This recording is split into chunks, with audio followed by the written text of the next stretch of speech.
Hi, my name is Chris Boydis, and you can feel free to call me Chris. The purpose of this video is to go over our syllabus. Probably the most important information on the first section is my contact information. So please take a moment to save me as a contact on your cell phone. You may not need it, but just in case the internet crashes, your computer blows up, you cannot reach the syllabus online, you will at least have a way to contact me. The next part of the syllabus goes over the catalog description, which I'm sure you've already read before you signed up for this class. You need to have had Psychology 101 before you've taken this course with minimum grade of C. It also shows you the textbook that we're using. This textbook has been in print for several years, so you should be able to find a used copy. I do not care if you use the hardback, the softback, if you use an online edition, if you rent it. You do not need to have the online access. You do not need to have that. If you choose to have that, that is fine. And if you would like to use a previous edition, you may do so at your own risk. I do use the test bank from the author, so there will be questions pulled from the textbook. There's not a lot of difference between the textbook, between editions, so I do recommend using the 8th edition, but if money is super tight and you do use the 7th edition, there's not a whole lot of difference between them. So we are using Development Across the Lifespan by Robert Feldman. It is by Pearson, and we are on the 8th edition.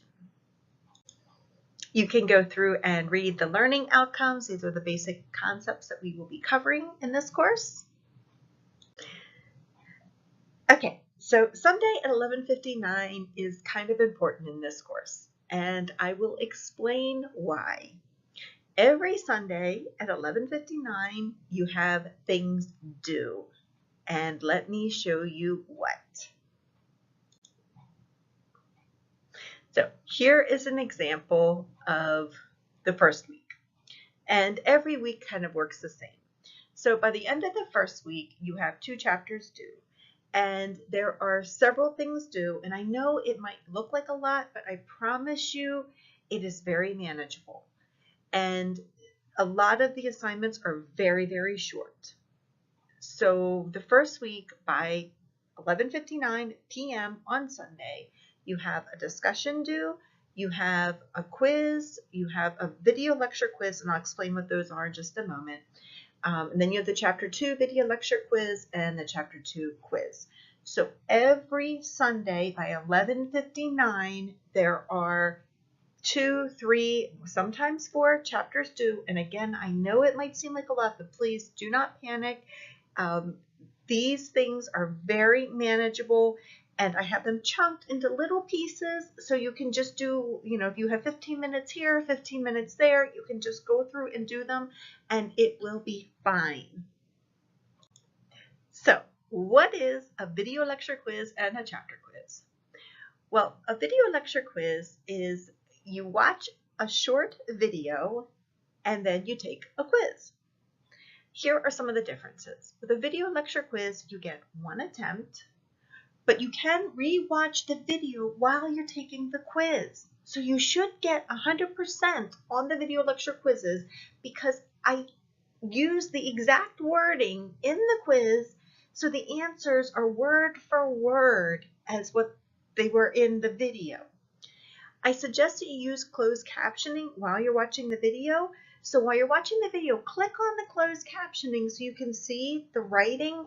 A lot of people learn better if they read while they're watching, and you will see the answers as you're watching it, and you will see the questions. So if you're not sure of an answer, go back and watch the video, and you should be able to get 100% on the video lecture quizzes every time.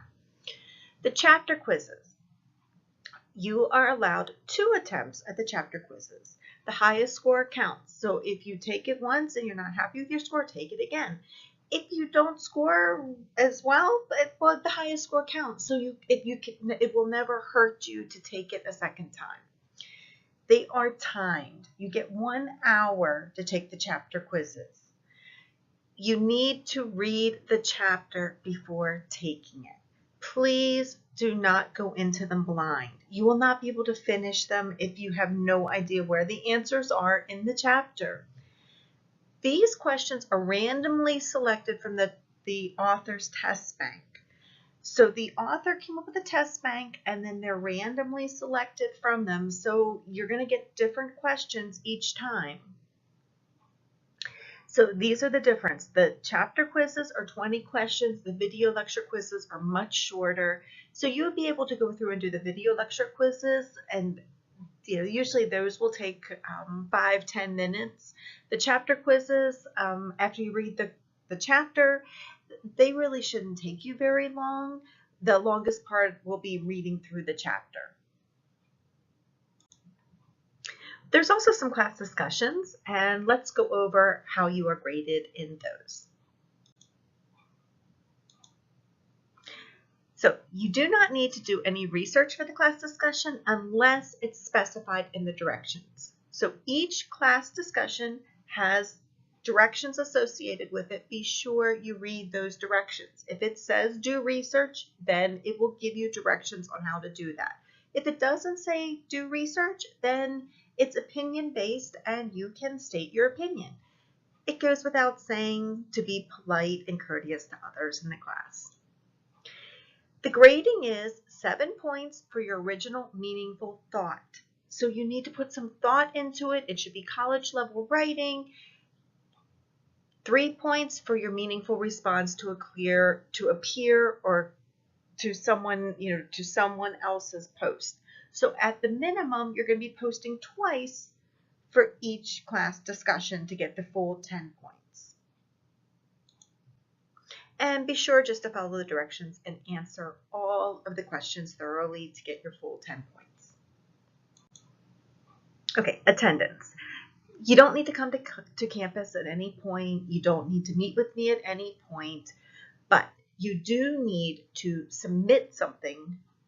You need to complete a video lecture quiz or a chapter quiz or a discussion. You need to do that within the first 2 weeks of the class, or else I'm going to drop you. I need to do this in accordance with HAC's policies. And then there are periodic checks throughout the course that I am asked whether or not you're participating.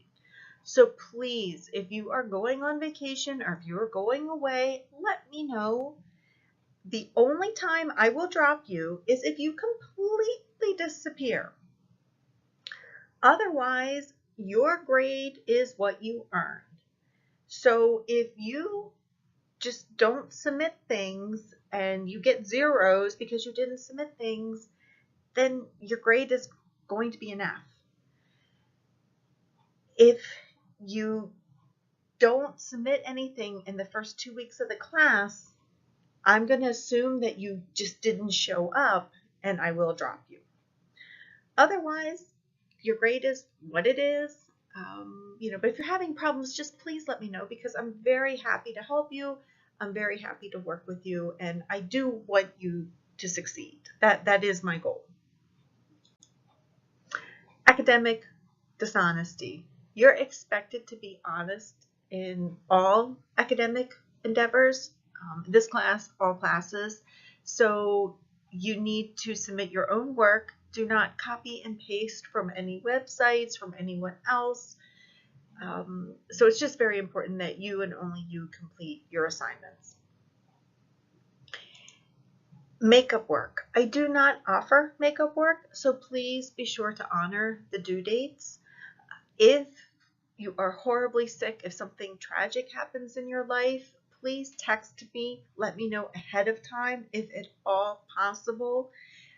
If it wasn't possible, then reach out to me and we can discuss it. But generally speaking, I do not offer makeup work. Just like any other class, you can withdraw from this class. You just need to go to my HAC, and anytime during the withdrawal period, and you can go to HAC. I have the link there, and they will let you know the deadlines. There are very specific deadlines when you can do this. So please be sure to follow those deadlines. During the second attendance confirmation period. If you have stopped attending class and you've just disappeared, your grade will be what it is. So please, please be sure to follow HAC's guidelines, and don't just disappear. This class is a class that you can do very well in, and I hope to see you continue and succeed in this class. So, how do you get graded here? Well, the grading is actually very straightforward. Each thing that you do, you get points for, and you are graded the number of points that you earn out of the total points possible. And it is a straight percentage. So I calculate the total points possible divided by the total points that you earn divided by the total points possible. So at any point, if you want to know what your grade is at this very moment, you can go to grades and you can look at how many points you have earned and then just divide that by the total points. And at that moment, that is your grade.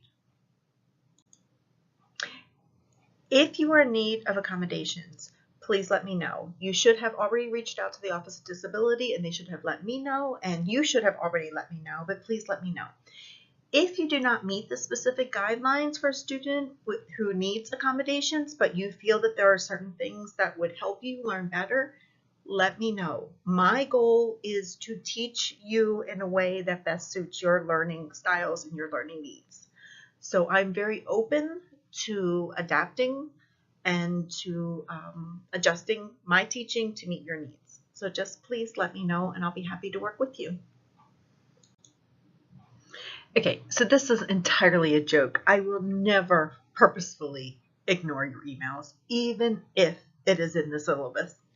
But please do read the syllabus. I did not cover everything. There are nooks and crannies in it. There are things that are specific to each class, to each semester that I did not cover. So please read it. There are due dates that are specific to your class that I did not cover. So please, especially the due dates, please review them. The other thing that I want to mention is if you send me an email and I do not respond, text me. There have been times when students have sent me emails and they've sent it to the wrong address, or something has gotten mixed up in the system and I did not get them. So always assume that if I do not respond within 24 hours, either I am on my deathbed or I didn't get it. And let's just assume that because I am fairly healthy that I didn't get it. So text me and just a friendly, hey, did you get my email? That would be helpful. I hope we have a great semester. Please let me know if there's anything I can do to help you. Read the syllabus and let me know if you have any questions.